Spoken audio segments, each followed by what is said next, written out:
Hey guys, long time no see. How you been? Not that you're gonna answer me, but that's okay. Not that you can. Well, I suppose you can post comments. Whatever. As you may know, this is a different table than you're used to seeing, right? Right.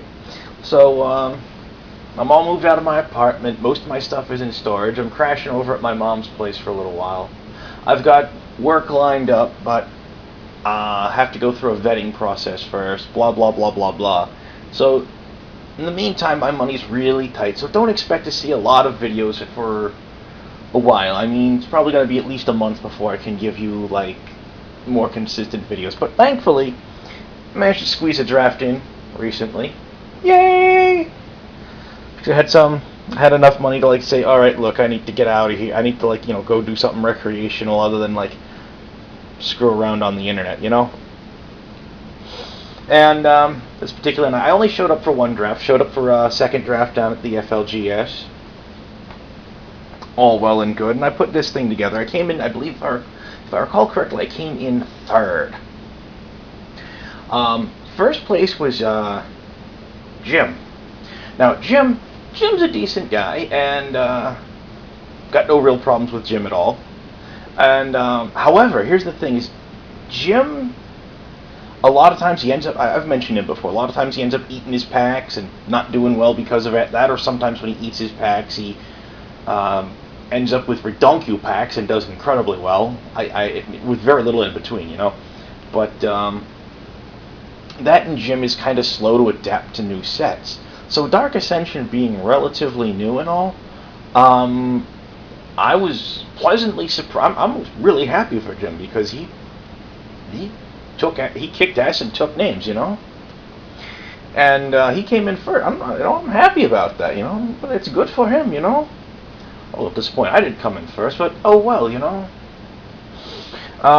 Second place was Al. Al is another person who tends not to do terribly great in the drafts. Al will frequently like start I don't know what Al is thinking when he sits down to draft most of the time. I'll be blunt. He's a great guy. He pretty much knows the game, you know. But when he sits down to the draft, I don't know what's going through his mind because he'll grab like 2 or 3 different screwy things and try to draft around these ideas. And when it comes time to put his deck together, he gets a deck that just sits there and goes, I'm a deck. And I don't know what to say about that. I really don't. I mean, I wish I did. But Al did really well. Wow. And apparently both in first and second drafts, missed out on first draft that night, like I said, Mox Dave got his buttocks handed to him on a platter. And I just turned to him, I'm like, I'm disappointed in you, Mox. You know? But so, hey, let's talk about this deck right now. So, what I got here is, I got 2 copies of Sexy Burn. Yeah, Sexy Burn. 2 racks with Madness. A Geist Flame. 2 Tormented Pariahs. A Torch Fiend. And a Faithless Looting. I was running a little bit of white. A Doomed Traveler, a Selfless Cathar, a Cloistered Youth, a Gather the Townsfolk, and a Requiem Angel, who is not in her sleeve because I kicked her into the prize pool and then got her back out later. Yay. Black! I'm running a Death's Caress, 2 Deadweights, a Harrowing Journey, 2 Chosen of Markov, an Increasing Ambition, and a Ravenous Demon, who's not in the sleeve because, hey, guess what? I kicked him into the prize pool and then I got him back. Another thing you're not seeing here is a Stencia Bloodhall, which I kicked into the prize pool and did not get back. Alright, let me stand up while do this. I had a chair right there, but I'm so used to standing up while doing the video now, you know? But anyways, I was kind of worried about this deck, especially while I was drafting it, because I knew I needed humans for the Ravenous Demon, which is one of the reasons why I took those 2 Tormented Pariahs, because werewolves are humans before they transform, right? So I'm looking at my stuff, and I had to splash the white in order to run the demon, and the demons were pretty nice. 2 Chosen of Markov. I have no way to transform them. I do not have a way in this deck to transform the Chosen of Markov. They are in here strictly because they are humans. And I can sacrifice them to the Ravenous Demon. Yeah, that's pretty sad, right? Doom Traveler, he's pretty nice. Selfless Cathar is okay. The Cloistered Youth is not bad. Gather the Townsfolk makes a pair of human tokens. Or 5 human tokens if you're at 5 or less life. And the Requiem Angel is just really nice, really nice overall. And but what was really odd about this? So I'm like running a bunch of guys that are humans and whatnot to work with the Ravenous Demon. My round 1 opponent, I stomped him hard. I just stomped him hard. Ravenous Demon never came up, but the Requiem Angel won both games for me because she's big and she flies. Never underestimate the power of a huge flyer. Who cared? I mean, even if her special ability were totally irrelevant, she's still a 5/5 flyer. Pow! Yeah. That, and, I had a lot of removal in the deck, of course. The 2 Racks, the Fires, the Geist Flame, the Death's Caress, the 2 Dead Weights. There's a good amount of removal in this deck. Like I've said before, removal covers all manner of sins, right? My second game against Doug made a mistake. Game 1, he's like, I got the demon out against him. He's like, you can transform that whenever you want, right? I'm like, as long as I sack a human, yeah. And he's like, all right. And then later, he's asking a question about transforming a creature if it changes its tapped, untapped state. And I'm just like, well, yeah, if it transforms, it's still the same object, so it still remains tapped, anything's still attached to it, blah, blah, blah. And I look down, and then I see the word sorcery right there at the bottom of the text block, and I'm like, whoa, wait a second. And then I turn to Doug, like, Doug, yeah, actually, no, it transforms the sorcerer. I didn't notice that before. And if that were a sanctioned game, that probably would have at the very least gotten me a warning. Possibly an automatic game loss, probably an automatic game loss, maybe even a match loss for that. I'll be perfectly honest. I mean, I screwed up good on that one. But Doug was good about it. Doug, kind of let that slide. Because what happened was, I was swinging with that into the, I can't remember what it's called, the 2/2 Wolf that you pump mana into it. It gets +2/+2 to end of turn, uses ability only once a turn. Yeah, so I was doing that, and Doug was, he was taking the hit because he was figuring if he blocks the wolf, I'm just going to sack a human and turn the dude into a 9/9 flying trample and just, annihilate his wolf. And the problem, of course, being, though, is that that's what I was thinking, too. So I felt free to swing. And then afterwards, I'm like, that's bad. Oh, crap. So I wasn't happy about that, but it's what happened. But, good guy he is. Doug rolled with it. And I ended up winning that game. My opening hand consisted of 2 Rack with Madness, a Fires of Undeath, a Doom Traveler, a Selfless Cathar, and 2 Planes. So I'm looking at that hand, I'm like, wow, I got a butt ton of removal and 2 creatures I can play early, and a pair of Planes. And I'm looking at it, I'm like, I want to keep this hand. This is not a bad hand, but I'm playing 3 colors, and I generally don't like playing 3 colors in Limited. Especially, as you may see, I'm not running any mana fixing. So I was a little bit worried about that because it would be far, far too easy for me to draw like swamps and black cards before I drew more mountains. And I was genuinely worried about that. In fact, if I recall correctly, my first turn I drew my second Fires of Undeath. I'm like, this could be bad. This could be very bad. But thankfully I drew into mountains pretty early, and between offense and 2 Rack with Madness, 2 Fires of Undeath, I just ruffle stomped Doug hard in game 2, and because basically nothing he played stayed on the board, which was awesome for me. Game 3, I go up against Al. Now I mentioned Al a little bit earlier, and and this is the first time I'd seen Al do really well in the drafts. He was undefeated, I was undefeated. We go up against each other. Game 1, if I recall correctly, Game 1 I took him down.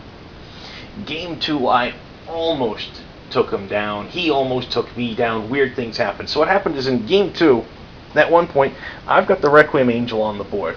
He plays the blue flyer that if it deals combat damage, you can transform it, and it turns into a creature enchantment that takes control of a creature.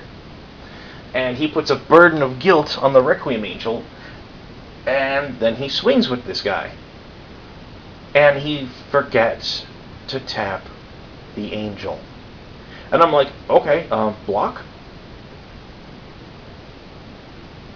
And he goes, I tap it? And I'm like, well, yeah, it's already blocked, though. And he's like, ugh. And he gets up and he goes out, gets up and he goes outside for a few minutes. And I know he meant to tap it, but I'm just like, no.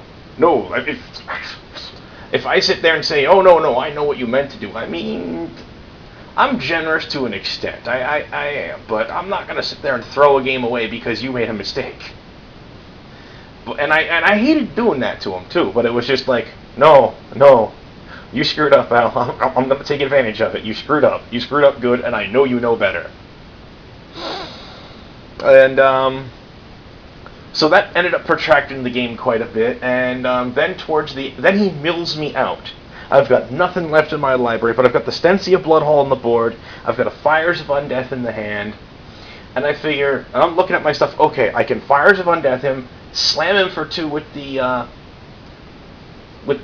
Bloodhall. He'll have 2 life left, then on my next turn, during my upkeep, before I draw, I can either flash back the Fires or slam him with the Hall again. And so, okay, then I tap for the Fires, I fire him for 2, then I look down and realize I tapped both of my mountains for the Fires and I couldn't use the Blood Hall. And I'm like, oh crap. So I tapped wrong, and I was like, no, you can't undo that. And I'm like, yeah. So I screwed up good, and I basically, we both made some dumb mistakes in that game. I don't think either of us really deserved to win that one, to be honest. But he got it out of me, and Game 3, we went to time, went to turns. Neither of us could finish the other off. We drew. Good games. Overall good games, despite the fact that we both made dumb screw-ups in Game 2. So there was that. I kicked my rares into the prize pool. I had the Requiem Angel, the Ravenous Demon, the Increasing Ambition, the Stensia Bloodhall, which I did not get back. The Increasing Ambition was my keeper. It's a nice little card. I don't know if it's seeing any play right now, but it's a nice little card. Prize pool, in addition to getting the Angel and the Demon back, I also got a Manor Gargoyle and an Alpha Brawl. Whoop-de-doo. Sideboard, I had an Altar of the Lost, wasn't interesting. A Chant of the Skifang. I'll be perfectly honest, I snapped that up out of a pack that had nothing for my colors, and I'm like, I'll hate draft that. It's a nice, soft removal card. I mean, giving a creature neg 13 nego basically just chops its face off, Hands, arms, whatever, right? 2 Heckling Fiends, they're interesting, I just couldn't justify running them. Riot Devils, couldn't really justify running them when I needed to run humans. If his type had been human instead, I would gladly have run him over like a Chosen of Markov, you know what I'm saying? 2 Shattered Perceptions. I keep ending up with those, and they keep not making the cut. I really, really want to like that card. Well, I kind of like the card, but I want to see it in action, and it just consistently does not happen. And if I knew what to say about that, I'd say it. But I don't. I also ended up with a lot of green in my... Oh, before I go on with that, I also will mention that my deck, I was running 18 lands. I don't usually run that much land, but since I had no mana fixing and was running 3 colors, and the only non-basic land I was running didn't provide colored mana, the Stensia Bloodhall, I decided to go with 18 lands. It's a 40-card deck still, and I'm kind of surprised that overall it worked out pretty well. Overall. So, no complaints. I mean, trying to run 3 colors in a limited environment, especially if you're not running any mono fixers, is incredibly dicey. But hey, you know, like I said, it ended up working out for me. I had enough green to actually run green if I really wanted to, but I don't think any of my green was really strong enough to justify it. I mean, I got some decent stuff here. I mean,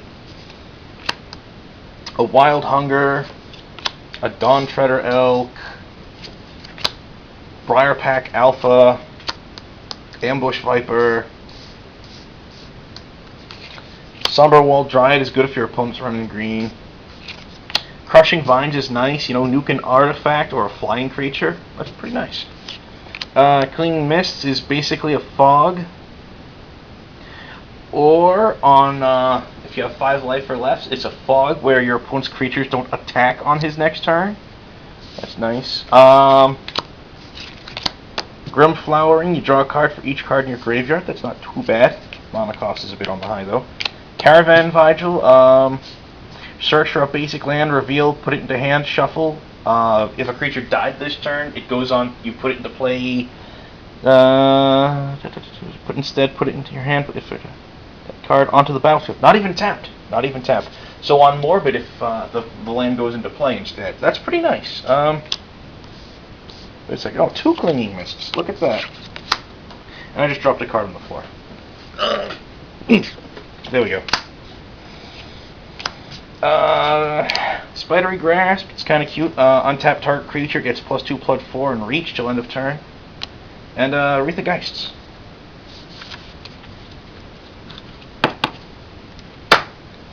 So, yeah, I mean, I could have run green if I really wanted to, but it just didn't strike me as being my best option. I mean, you know, in white I had the huge flyer, in black I had the huge potentially flying demon and a bunch of removal, you know, 3 removal cards. In green I had like 1, maybe 2 removal cards, and a couple of combat tricks, but I mean, obviously I was going to run my red because I had like 1, 2, 3, 4, like 5 removal cards in red. I'm like, yeah, I'm going to run that. I'd be stupid not to.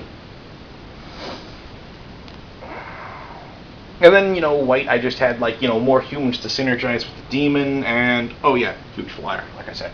So, yeah, I mean, I think green, as attractive as some of my green looked, I think I was best off with the color combination I went with.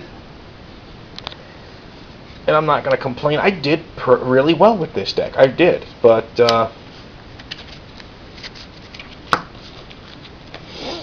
I'm not disappointed by it in the slightest, you know? I mean, yeah, I'd rather have come in first place, but to be perfectly honest, also with some of the mistakes I made during a couple of those games, I'll also come out and admit I didn't deserve to come in first. I really didn't. So, you know, there's that, and I'll make another video next time I draft. Hey, you know, the sooner it is, the happier I am. I don't know. I'm expecting to have to move soon, so we'll see how that works out. And well, it's going to be a little while before I'm expecting it's going to be a while before I get the chance to throw up another video. We'll see. We'll see. But in the meantime, be good, stay safe, etc., so forth, whatnot. Happy gaming, blah, blah, blah.